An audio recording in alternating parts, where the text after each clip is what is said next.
নবী জুমার খুতবা দিচ্ছেন, হঠাৎ এক সাহাবী খুতবা চলাকালীন সময়ে মসজিদে ঢুকেই বসে পড়লেন। বিশ্বনবী বললেন দাঁড়াও। নিজের খুতবা বন্ধ করে দিয়ে সাহাবীরে বললেন দাঁড়াও, 2 রাকাত পড়েছো নাকি? সাহাবী বলে পড়ি নাই। বিশ্বনবী বললেন তাড়াতাড়ি করে চটজলদি করে 2 রাকাত পড়ে নাও।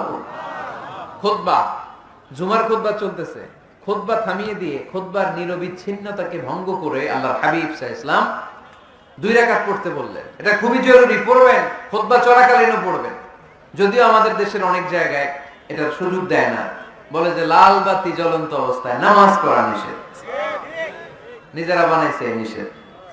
তো পড়তে না দিলে বারান্দায় পড়েন, যেহেতু খুতবা শোনারও গুরুত্ব আছে। হানাফি মাযহাবে খুতবাটারে ওয়াজিব বলে, খুব গুরুত্ব দেয়, এজন্য বলে যে এটা বেশি গুরুত্বপূর্ণ এই নামাজের চেয়ে। এটা হচ্ছে ওনাদের দলিল, কিন্তু ওই দলিলটা বেশি শক্তিশালী যে মসজিদে ঢুকেই 2 রাকাত পড়তে হয়, ঠিক কিনা? তাহিয়াতুল মসজিদের নামাজ নবী করিম সাল্লাল্লাহু আলাইহি ওয়াসাল্লাম এত গুরুত্ব দিতেন যে মসজিদে আপনি ঢুকলেন, ইযা দাখালা আহাদুকুমুল মসজিদা ফালা ইয়াজলিস হাত্তা ইউসাল্লি রাকাতাইন।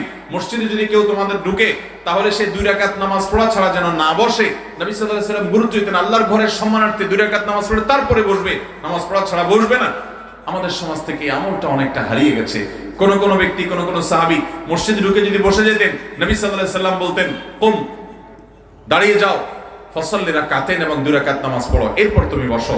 অতএব মসজিদে ঢোকার পর 2 রাকাত নামাজ আর ওযু করার পর 2 রাকাত নামাজ পড়বো তো ইনশাআল্লাহ। এটা আমাদের সমাজ থেকে হারিয়ে গেছে বললেই চলে।